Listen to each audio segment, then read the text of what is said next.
Well, thank you, Gordon, and thanks for inviting me to talk to your distinguished students and colleagues. My talk today builds on a shorter presentation I recently offered at the annual meeting of SAS, the Society for the Advancement of Scandinavian Study in Minneapolis, as part of a stream about the Danish Golden Age, quote, in a state of crisis that seems to anticipate key characteristics of the crisis of the 21st century, or what the stream blurb went on to call resemblances between the perils and crises of the Danish Golden Age and those of our own. As at SAS, I'll open with some reflections on Kierkegaard's take on the problem, and then outline the position of M.A. Goldschmidt, one of Kierkegaard's major adversaries, and the man behind the Corsair, as viewed by his adversary and affiliate, Frederick Dreyer, Denmark's first socialist, thus aligning Kierkegaard's conflicted sense of the politics of his age with parallel and dissenting positions by major contemporaries. Today, with an audience of Kierkegaard scholars rather than Scandinavianists in general, I'll expand this layout in two ways. Deepen my inquiry into Kierkegaard's position, but do so in accordance with the intertextual dialogue and tension featured in my initial paper by expanding or extending the conversation about Goldschmidt to include the stance of N.F.S. Grundtvig, the third protagonist of the Danish Golden Age's social, cultural, and political debates. And equipped with this larger scope of exchange, I'll finally return to Kierkegaard for an in-depth probing of similarities and differences between him and Grundtvig, something I didn't do at all in my earlier paper. Let me first insert a couple of remarks about populism, since that's part of the title concept. The last number of Foreign Affairs 2016, a special issue on the power of populism, puts our topic in both topical and historical context. Pankaj Mishra, in an article about the globalization of rage, cites Michael Ignatieff, a self-described liberal internationalist, for saying, especially about the post-Cold War world, that, quote, whatever our politics, we all stand in need of a historical vision that believes there is a deep logic to the unfolding of time, end quote. Mishra continues, as a source of that kind of deep logic, the liberal faith in progress has plainly mimicked the Marxist dream of universal utopia. But today, as Ignatieff forthrightly admitted, Enlightenment humanism and rationalism, whether liberal or Marxist in bent, can't explain the world we are living in, end quote. In Stephen Backhaus's view, mid-19th century Danish thinkers were united by a basic belief in the ability of the passage of years to reveal something true, end quote. Almost Ignatieff's words about our present-day desire for a deep logic to the unfolding of time. More specifically, Backhaus detects, quote, profound theological and social-political commitments to nation, inherited ethnic tradition, and the identity and significance of the ubiquitous common man, end quote. Yet as much as such populist creeds are still with us, if there's a lesson to be learned about them from the Danish Golden Age, it is about their discordant nature. We certainly know from Francis Fukuyama of the post-Cold War temptation to envision liberal democracy culminate in the end of history, but also from the same author of this temptation's vanity. My point today will be to show how ambiguity haunted the Danish Golden Age Democrats as they sought to situate their liberal order between absolutism and populism. Among the evidence are Kierkegaard's relation to the modern age and the Corsair, and a major text on Goldschmidt, the magazine's lead editor and co-founder by Frederick Dreyer. But first, Kierkegaard. The Kierkegaard part has not gone unnoticed. For instance, by Stephen Best and Douglas Kellner in their essay on modernity, mass society, and the media, Reflections on the Corsair Affair, in which they note a deep ambiguity in Kierkegaard toward the present age. He vacillates between pro and anti-democratic, elitist and non-elitist attitudes, end quote. Unpacking this ambiguousness, the authors further note how Kierkegaard grossly distorts the nature of democracy and views it as an extreme leveling movement motivated by hatred and envy, end quote. He deems it, quote, a forced reduction of all individuals to the same conditions, all the while failing to see, quote, democratic movements instead as supporting his ethic, as individualizing movements that allow individuals to attain a greater material and creative freedom, end quote. While this may sound unambiguously disparaging, for all that Kierkegaard has to say about the leveling processes of modernity as annihilating authentic individuality, he also grants modern forces a potentially positive role in the religious education of the individual. The democratizing process, having driven individuals away from God and into the crowd, may also lead them back to God and genuine individuality, end quote. Hence, the ambiguity after all. That said, Kierkegaard's qualms about the liberal creed's progressive logic do seem slanted in favor of his own religious faith per se, rather than in favor of, quote, any profound theological and socio-political commitments to nation, inherited ethnic tradition, and the identity and significance of the ubiquitous common man, end quote. Or to cite Stephen Backhouse one more time, Kierkegaard's common man retains a diametrically opposite meaning than the common man of other authors concerned with the masses, for the reason that his category of common man cannot be understood apart from his understanding of the single individual. Kierkegaard's appeal is to the common man and not to common men as a socio-political group. All the same, Backhouse insists on, quote, the absurdity of claiming that Kierkegaard had no political dimension, if we understand by that word a wider reference to identity formation, common life, social morality, establishment, public communication, personal conviction, populism, patriotism, and national identity, to put but a few political concerns that occupy Kierkegaard's oeuvre, end quote.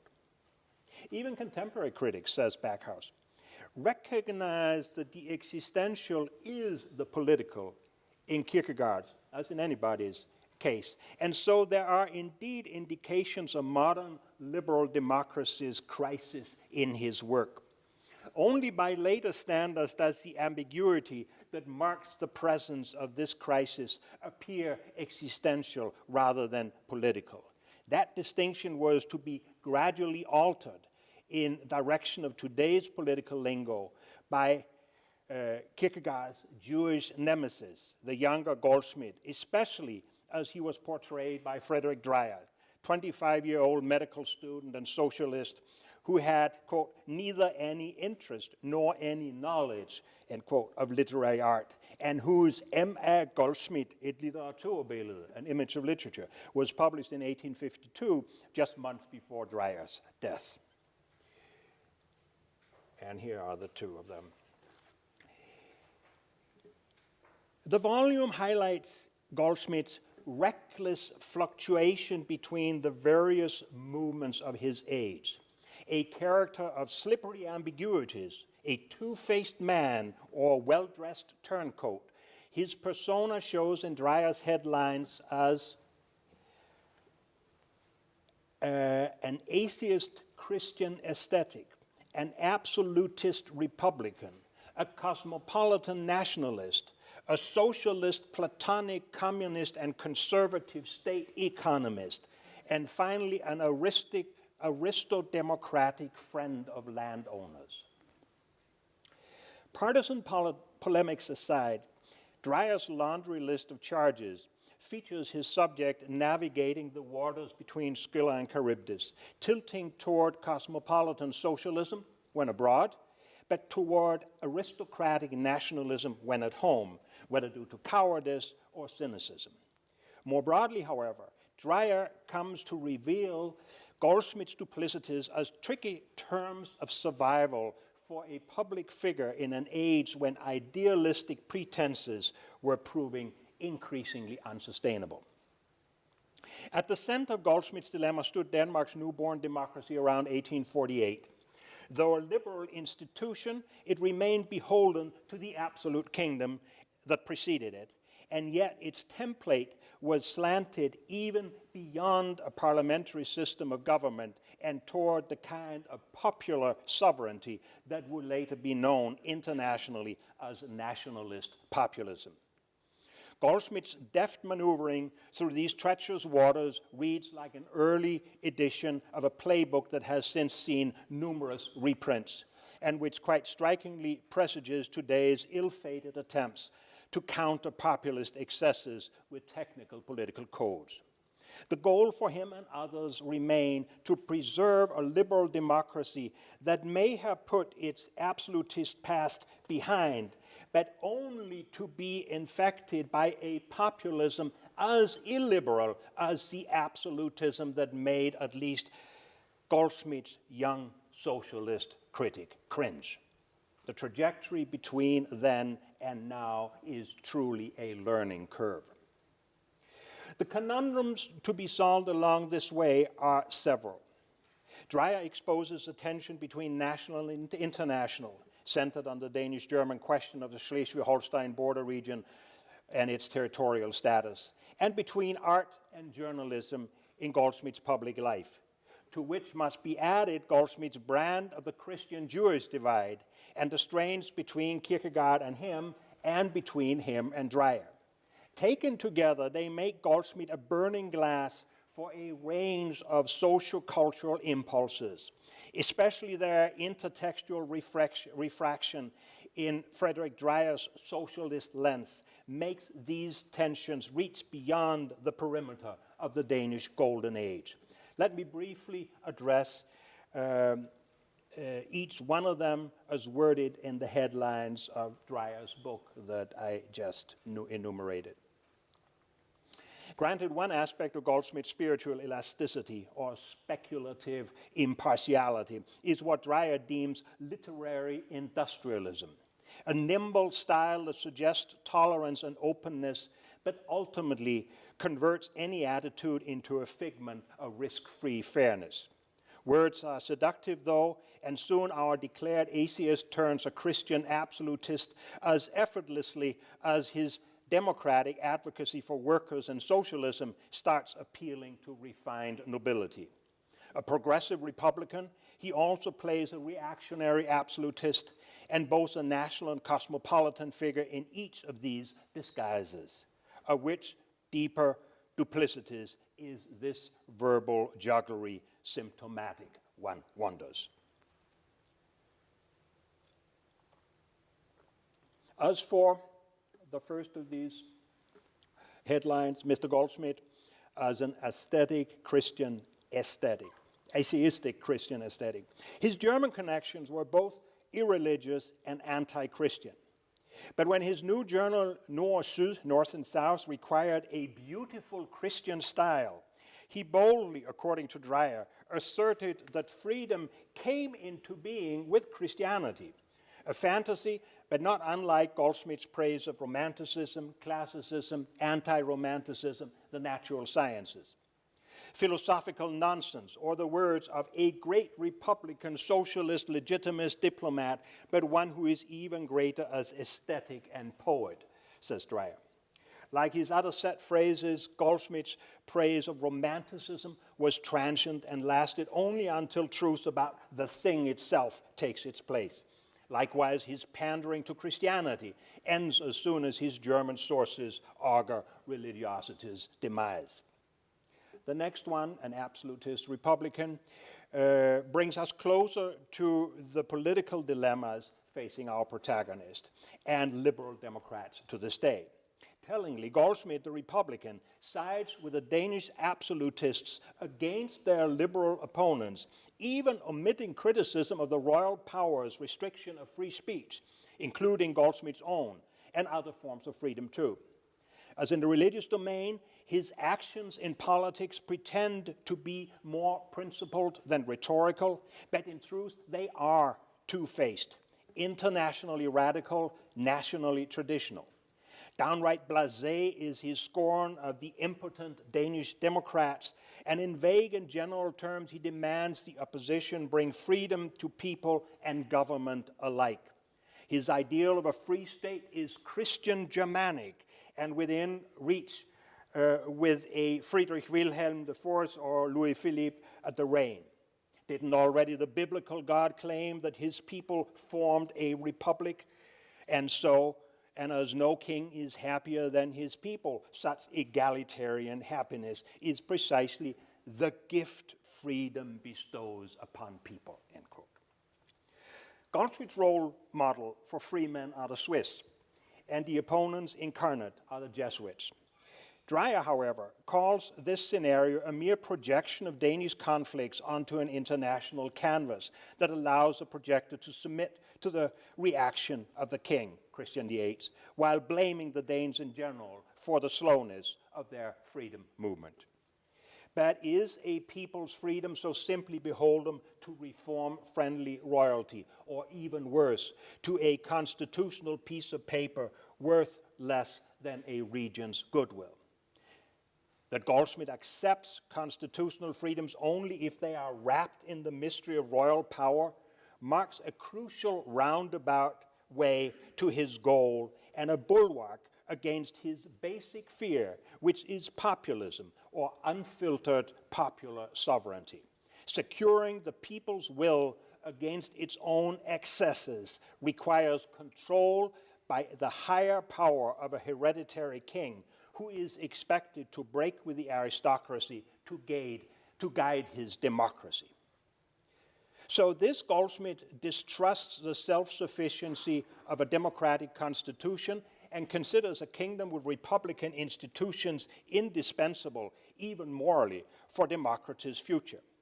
Only if the people's power is indirect and limited to advise the king will, quote, public sentiment and reason, end quote, win the day, and will the populist nightmare of, say, a French majority tyranny be held safely at bay.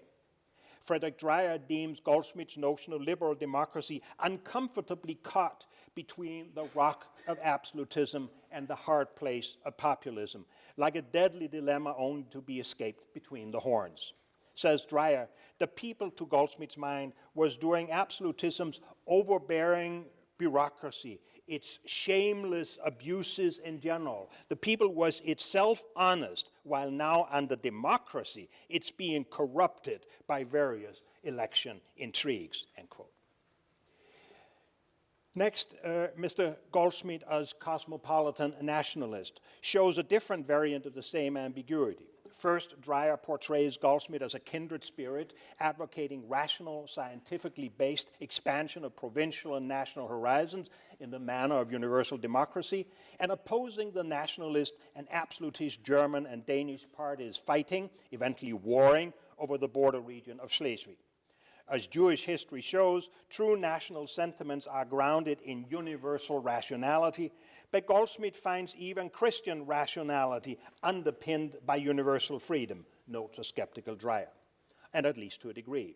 To those who see the nation yield to cosmopolitanism, Goldsmith responds, quote, in Bildung, we see the self-awareness of nationality. In literature, its flower and fruit, end quote.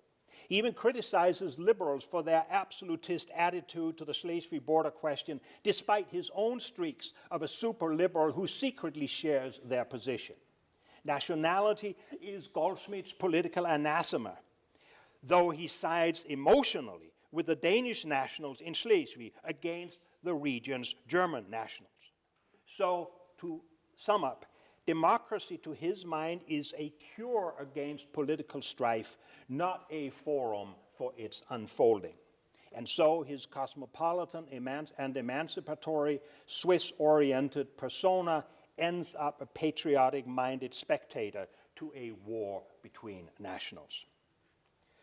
While Dreyer's section about Goldschmidt as socialist, Platonic communist, and conservative state economist neither aggravates nor mitigates these earlier claims, his final section on Goldschmidt as aristocratic, democratic friend of landowners shows how Goldschmidt's positions evolved after his lengthy sojourn abroad in 1846-47. Upon returning home, his democratic and anti-religious stances turned pragmatically, opportunistically into a modified absolutism as the best shortcut to the democratic republic. His Danish nationalism was on the rise, and the nobility he once scorned became his clients and patrons as he turned diplomat. Yet he also turned socially revolutionary in his view of the larger European questions, at least until disillusionment about revolution set in and his socialism receded in favor of a search for truth in itself, in Kierkegaard's sense of faith and inwardness. He even quips that a sickly faith is better than social justice, although Dreyer sees such disdain for the outer world as just another coquettish posture on Goldschmidt's part. Social critic or pure individualist, Goldschmidt is ready to enact both roles so long as the practical consequences of his options are negligible. So is he fundamentally a double agent, asked Dreyer from his socialist perspective? Is he perhaps a commander of bourgeois counts and barons who intend to cow the bourgeoisie and overturn parliament and parties in favor of a communist state? Watch out, Goldschmidt warns authorities.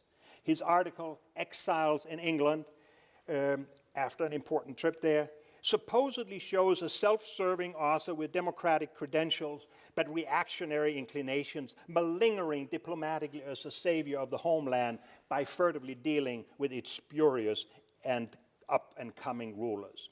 When his socialist ego regrets that some people starve, his alter ego counters that after a revolution ignited by human compassion, even more people end up starving. Shortly after, Frederick Dreyer despondently decides to end his text. It cannot eliminate, quote, the dunghill of self-contradiction and dishonesty that is the contents of Mr. Goldschmidt's work. Though this is an understandable conclusion, Dreyer's observations, if read with today's hindsight, lend themselves to a less dire diagnosis of Goldschmidt's situation. Jon Bonde Jensen, in his preface to a small volume of Golden Age reading, notes about the age that as its fundamental contradictions collide, a skepticism emerged and an angst that touched all established values and spheres of life. It is reflected in literature and art when it becomes noticeable as an undercurrent under the smiley surface, end quote. Dreyer observes both the smiley surface and its undercurrent in Goldschmidt's text, but he does not equate the later with skepticism, let alone with angst. Nor does he appreciate the role of either sentiment because he doesn't fully realize the tectonic shift between absolutism and populism that shakes Goldschmidt's universe and reverberates in his writing. With that shift in mind, it seems less surprising that early liberal democracy's precarious in-between situation would translate into keeping up appearances with the extrovert smiling, concealing the introvert angst and skepticism. Akin to Kierkegaard's grappling with the democratic process, but devoid of Kierkegaard's depth of faith, be it in God and the single individual, Goldschmidt rather relied on his slippery tongue, whether for resolution, comfort, or relief, in either case at considerable and only somewhat unacknowledged cost to himself. Troubles coping with absolute royalism and liberal democracy in one gesture, and let me see. were not unique to Goldsmith in Golden Age Denmark. Not least this person, Nikolai Frederik Severin Grundtvig, faced the same dilemma. And his attempt at a synergy both illuminates Goldsmith's situation and supplies my point of departure in Kierkegaard with extra food for thought. According to historian Houe, Grundtvig lauds a historical synthesis of the entire national development as it emerges from an exchange between the absolute king and the new board of advisory estates with which the institution of the king benevolently endowed the people in 1834, as the people had bestowed absolute authority upon the kingdom in 1660. Quote, these two gifts exchanged between king and people explain precisely the then current situation in which the king's absolute authority was unchallenged, but the people's voting rights were unrestricted within certain limits. What each of the two entities possesses is received as a gift from the other. These gifts express the harmonious relation of confidence between king and people. The key nexus between Grundtvig and between Goldsmith and Grundtvig is the entangled knot of nascent democracy and rational self-determination that threatened to strangle the Danish nation as it tried to resolve its southern border dispute. As Morten Bredsdorff points out in an article about Goldsmith and Grundtvig and the struggle about nationality and Danishness, both of these writers refused a forced inclusion of Schleswig in Denmark, but for very different reasons. While Grundtvig deems it practically impossible to impose one's national sentiment upon a reluctant population, Goldsmith finds any national sentiment nearly offensive per se, because the notion smacks of isolationism. Both writers' concepts are a bit confused, but some lines can be drawn between them, and Bredsdorff shows Goldsmith rejecting Grundtvig's nationalism as nativist and essentialist, in contrast to Goldsmith's own choice of nation based on compelling insight and goodwill. From Grundtvig's point of view, Goldsmith, for all his artistic talents, is a cosmopolitan globalist Jew guesting Denmark and not entitled to teach real Danes about nationality and its shortcomings. Oddly enough, Goldsmith fully meets Grundtvig's own criteria for Danishness spelled out in one of his similar stanzas. So it seems fair to say that this is a nativist, populist lashing out at a sophisticated man of the world. Yet there is something more and other than anti-Semitism at play here. To Grundtvig's mind, when the Jews in the distant past lost their land, they also lost their folksiness to a compensatory land of books and worldly abstractions. The same outcome now threatens to become the fate of modern Danes, which is why Grundtvig seeks to personify their and his worst fears and to brand the Germans as their curse. Meanwhile, Goldsmith continues to warn against Danish national self-deception, but in its national, liberal, and Grundtvigian version. Always adverse to partisanship, as Dreyer demonstrated, and further endowed with a gift for realism and irony Grundtvig was missing, Goldsmith increasingly abandons aestheticism in favor of truth-seeking, while tending like a new Cassandra to favor an integrated Danish Schleswig state model on the free and cosmopolitan nation-building of the Swiss.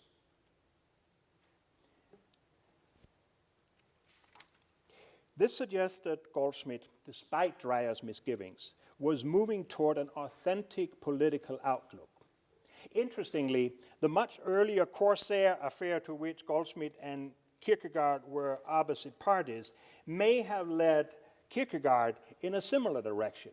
Here's what James Marsh concludes in an essay about the affair in terms of Kierkegaard and critical theory. And I will give you that quote. In the Corsair affair, not only Kierkegaard thought, but his life becomes, as any serious Christianity must be, a countercultural witness to the narcissism of self-indulgence of mass society. he opposes his purity of heart, to its publicness, his singleness, to its togetherness, his solitude, to its exteriority, his interiority, to its totalitarianism, his prayerfulness and faith. Purity of heart is to will one thing.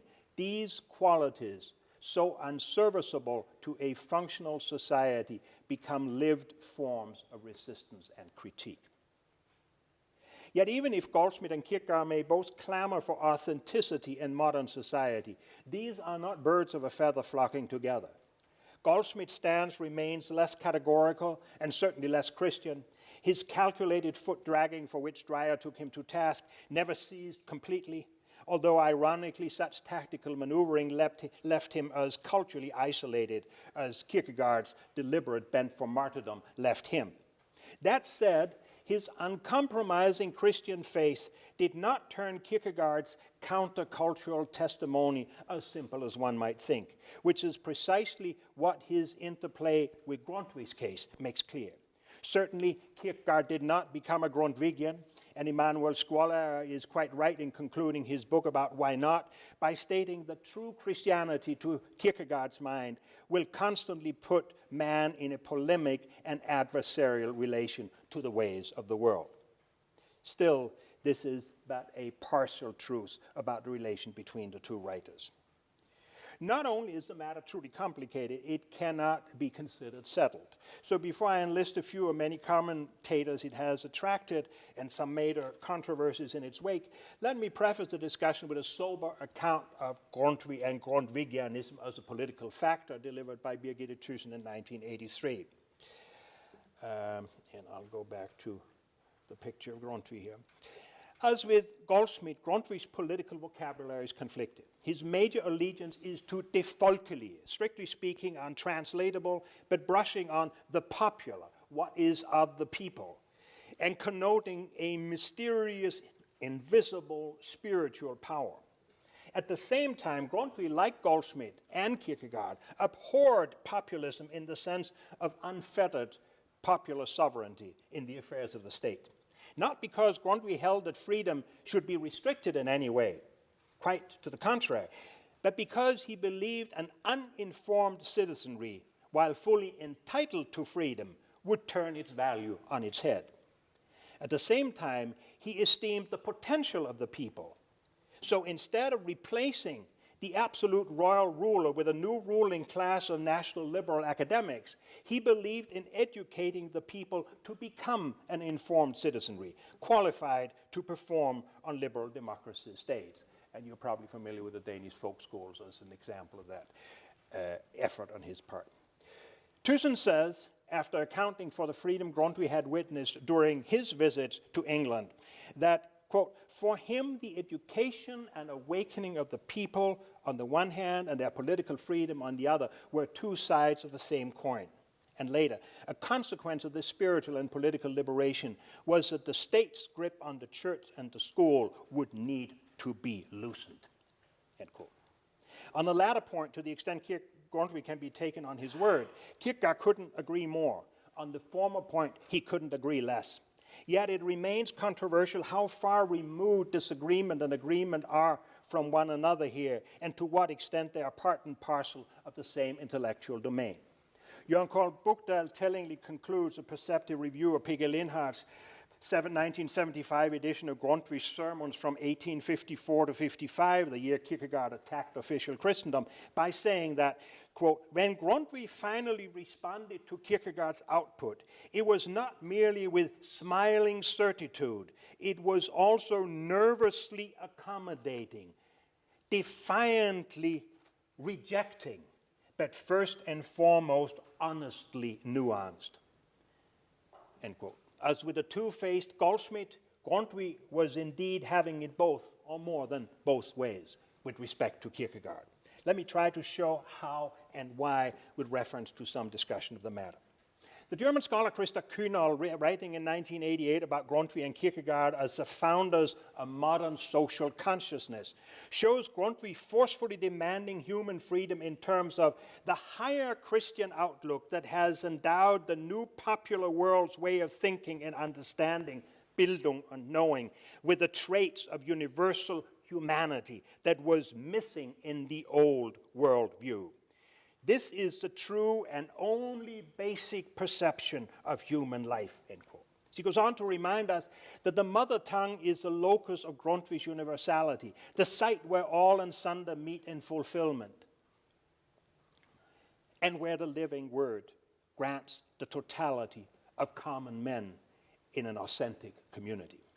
Here's Grundtvig's populism in a nutshell, and it both resembles and differs from Kierkegaard's, who also aims for human freedom within the framework of a community. What Kierkegaard sees differently are the nature of this freedom, the obstacles it faces, and the conditions of possibility for their removal. The ultimate hoax on his account is, one, the way his age envisions the movement toward freedom as a self-propelling figment of the imagination progressing by way of Hegelian logic. And two, the way the national state and its subservient church have co-opted this self-perpetuating system and made its irresistible immanence serve the state's own end. This abstract thinking and language of the age is the base upon which self-interested officialdom has built its superstructure in blatant defiance of the single individual's spirit. Stephen Backhauser's claim that Kierkegaard's appeal to the common man is to the common man and not to common men as a socio-political group does not preclude each and every single individual, regardless of social class, from sharing the same predicament, which in turn leaves the space for potential political designation open. Of the 13 articles in a 2002 volume on Grundtvig, Kierkegaard, an overdue conversation, some stress agreement between the two authors, while others emphasize discord. For instance, says Kim Arne Pedersen, a congregation in Kierkegaard is nothing but an assembly of single individuals, whereas in Grundtvig it is a preordained reality.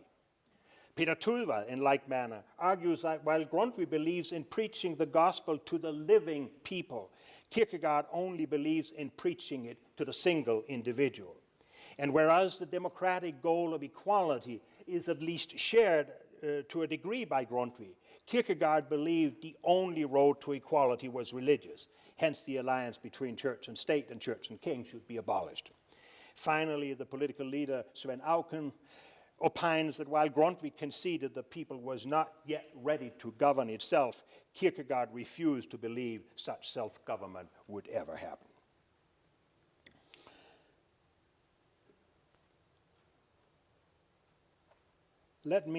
He's gotten a little older since the last picture. Let me conclude this expose with a closer look at Kierkegaard's political potentials as they protrude from two fine scholarly articles and a polemical exchange between two Danish pastors and theologians, all of it penned around 1990. Bruce Kermsey, in his contribution to the volume of Foundation of Kierkegaard's Vision of Community, seizes upon Ishmael of Genesis because his world predates the modern mass-based individualistic market society, and because Kierkegaard himself also uses description of Ishmael to characterize modern society. Unlike medieval corporatist society, this corporatist fiction is the ultimate reality of selfish individuals, one against all against one. In place of the old community's natural will, it features modern society's rational will, which Kierkegaard, like Marx, sees as both the crisis and opportunity of a coming of age. What the two disagree about is the outcome.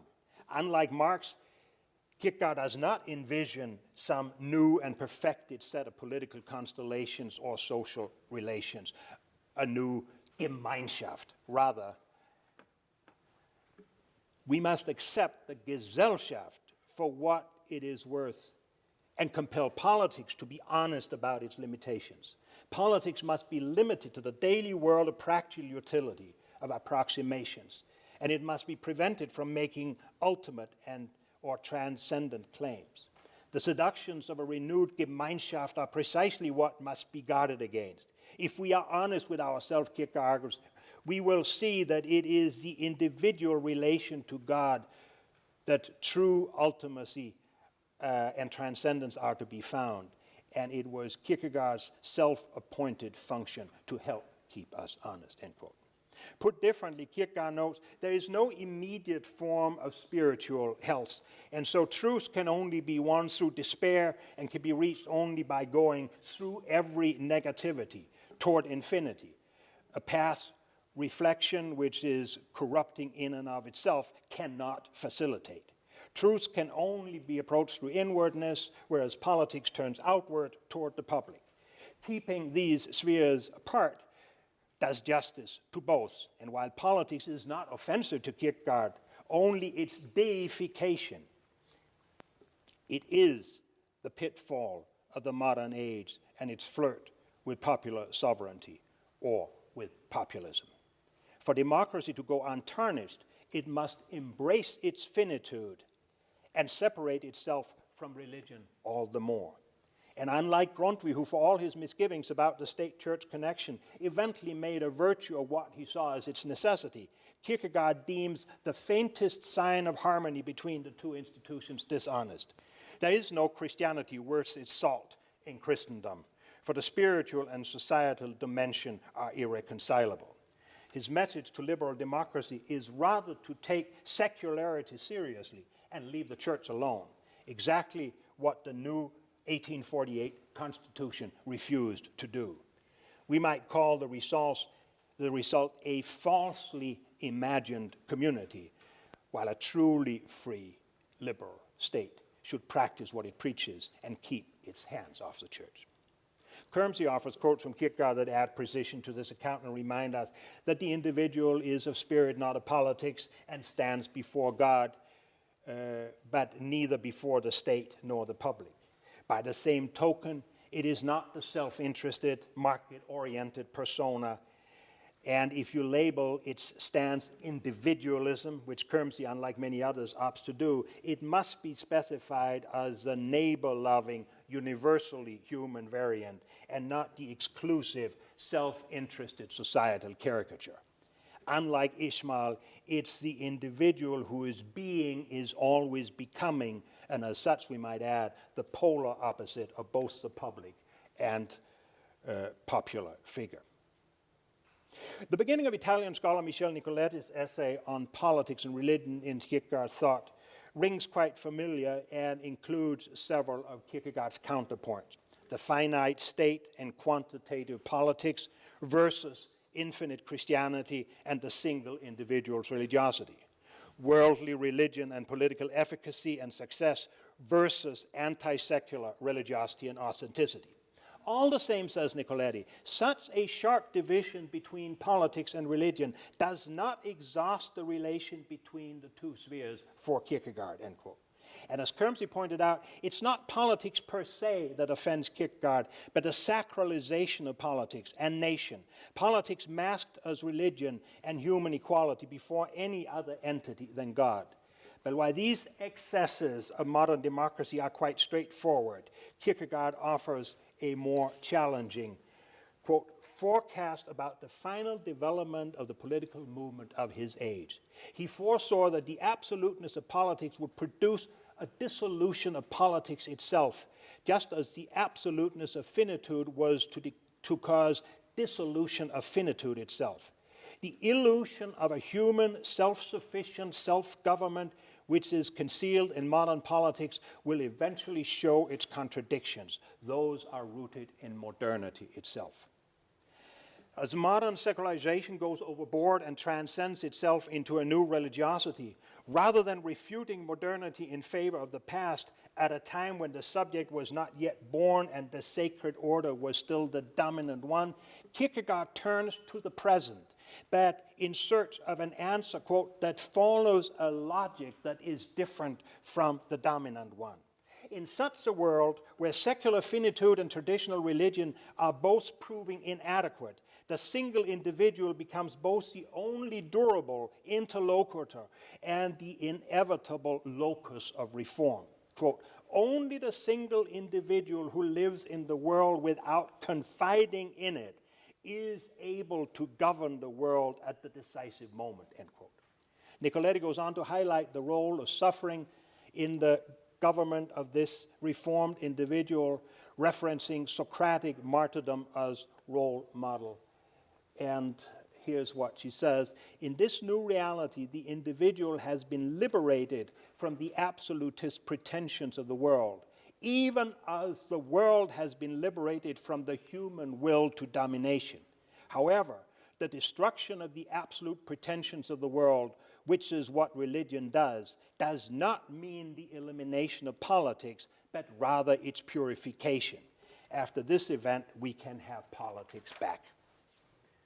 What a nice coda, encapsulating not only Kierkegaard's but Grundtvigs and Goldsmith's ways of grappling with the new politics of the Danish Golden Age. Nice had similar language not recently been abused to undercut the very meaning the quote conveys. Today, it elicits an eerie semblance between the 19th century forecast of a better world and current populist talk about draining the political swamp and other Twitliporifications of Hitler's playbook. I hasten to escape this quagmire to attend a less infamous, if no less strident exchange about Kierkegaard and politics between absolutism and populism that unfolded nearly 3 decades ago between 2 Danish clergymen, and I promise you this will be the end of it. Was Kierkegaard totalitarian, asks John Houe.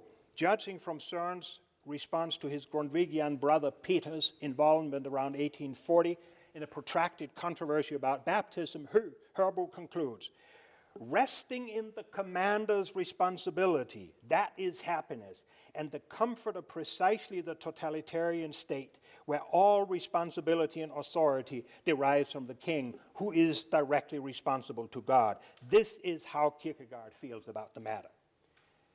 As unreserved supporter of Danish absolutism, Kierkegaard was a totalitarian. For the same reason, he voids his role as a critic of society. Yet, on the other hand, he is really impacted by the fact that he lives at a time when absolutism collapses and democracy is born. That moves him, as he can no longer rest assured of the responsibility of the commander. As a result, Kierkegaard does become a social critic, but explicitly not in the modern sense of someone trying to change society. Rather, the individual must change and liberate himself from conventional wisdom. Only thus may society, in a small way, be motivated to change. Modest as this may sound, it's quite the opposite. Totally opposing the direction of the existing society is the right critique of society. Only thus did the Christianity of the apostles enter the world, which we modern Christians have forgotten, says Kierkegaard. Critiquing society is a matter of life and death to him. All else is nonsense and foolishness by Christian standards, end quote. The critic must be as serious as the system he critiques in order to secure a life-threatening collision. All else is unforgivable half-heartedness. A case in point he mentions is Caesar's report about the Gauls only allowing their critics to speak their minds with a noose around their necks, so that criticisms their rulers deemed unacceptable would cause the floor underneath the speaker to be pulled, so he would literally go down with his views. No room for democracy or majority rule in this scenario. The 1848 democratic changes in Denmark lacked such revolutionary spirit. And by allowing the individual to hide in the crowd, the new society comes to rest on fear. Religious fervor is missing, and people of faith don't live as they teach. Popular revolt degrades into a flattering national vanity and vacuity. External threats from the German South get exploited to hold the demoralized people together in fear. Instead, the single individual should stay politically indifferent, unconcerned about actual political issues, but all the more concerned about his own attitude. That seriousness is the only guarantor of freedom. The absolute system and its laws may leave freedom little room, but the seriousness with which these laws are practiced and with which the single individual either follows or breaks them posits the foundation for freedom. Not the system itself, but the God-fearing, politically indifferent response by its subjects make the road to good, true, and societal conditions, end quote. Christianity orders the citizen to obey the secular authorities, but only because these are irrelevant in the big picture. You give to the emperor what he is entitled to, taxes and the like, and then you reserve your essentials for God. When Kierkegaard finally entered the political fray in 1854 to 55, it was entirely consistent with this view, not to choose between different political options, but to reject the entire church and its clergy. Political externals are necessary and must be respected for what they are, forms of finitude, no more, no less. Only true religiosity is endlessly more important. Not so, replies Pastor Littlelund to Herbie's account. Yes, Kierkegaard was an adherent of the absolute kingdom, but only because it meant something Herbie fails to see. The absolute ruler was indeed king by God's grace, but he was not God's incarnation or even representative. Being king of God's grace does not lessen the ruler's finitude or human frailty. That's a red line. Other than humanly speaking, his absoluteness is limited, even sinful, which allows ordinary humans, even Kierkegaard, to concentrate on being human before God and among his neighbors. Seen this way, the old system was merely authoritarian. The truly totalitarian entity was the emerging democracy, because it held the potential for a full-blown inhumanity. Privacy would soon be gone, and with everyone in charge, pandering would become the new rule of conduct. As noted earlier, sacralization, co-opting God's will for selfish human purposes, to Kierkegaard's mind, would enable a government of human abstraction to conduct its majority rule. Liberalism, socialism, as an inescapable tyranny. Unlike the absolute kingdom, the new order would not only demand secular compliance, knowing no higher order than itself, its requirements would be unlimited. It's time to close the book on this polemics too, like today's contaminated usage of political purification in Kierkegaard's sense that I arrested earlier. The exchange about Kierkegaard between these two pastors back in 1989 also ended on a note of political controversy. In those days, it was the positions on the up-and-coming European common market that inflamed the air. Littlelund represented the views of Tidevær, a right wing of Danish theological debate, that Herbie and many others accused in his words, of falsifying history in their effort to validate Kierkegaard as the source of their own political activism.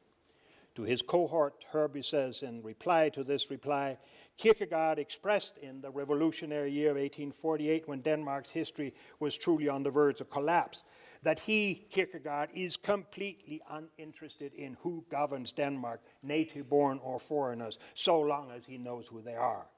This pronouncement stands in stark contrast to Tidevær's agitation against the common market. Conclusion. The American historian John Lucas gauges the way many late 19th century observers felt the aftershock of Western democracy's birth pangs earlier in that century. And here is what he says. Liberals aspire to be respected and entitled by their monarchs and by high society at large. Besides progress, they began to appreciate political stability. During this last great period of the coexistence of aristocracy and democracy, more precisely during the still extant social premises of aristocracy together with the rise of political democracy, the sharp colors and contrast of the great conservative liberal debate was fading. This was not yet the case always and everywhere. Bitter conflicts and clashes between conservative and liberal politics and their advocates would still occur in many places, but the time of their great dialogue, especially in Europe, was largely over. This is the endgame that subsumes efforts like Kierkegaard's to refute, and Goldschmidt's and Grundtvigs to square conflicting ideological circles, the latter two by flirting with Hegelian-like schemes or populist mythology to find a way out of their impasses. But as Lukács puts it, such schemes, especially the Hegelian type, were too intellectual, idealistic, as well as mechanical. The emergent confluence between conservatism and liberalism did not result in a synthesis, except here and there, on certain levels that did not matter much, especially not in the long run, end quote. So early actors like Goldschmidt were dealt a difficult hand, and that they played it with dubious dexterity, if seen from a Dreyer's partisan perspective, can of course be considered a flaw, but perhaps also as respectability's last gasp before populist groundswell, certainly in the 20th century and now again in the 21st, turned slippery tongues quite innocent, certainly if compared to the truthful hyperbole, a perfect moron's oxymoron that is normalizing today's political dunghill of downright pathological self-contradiction and dishonesty.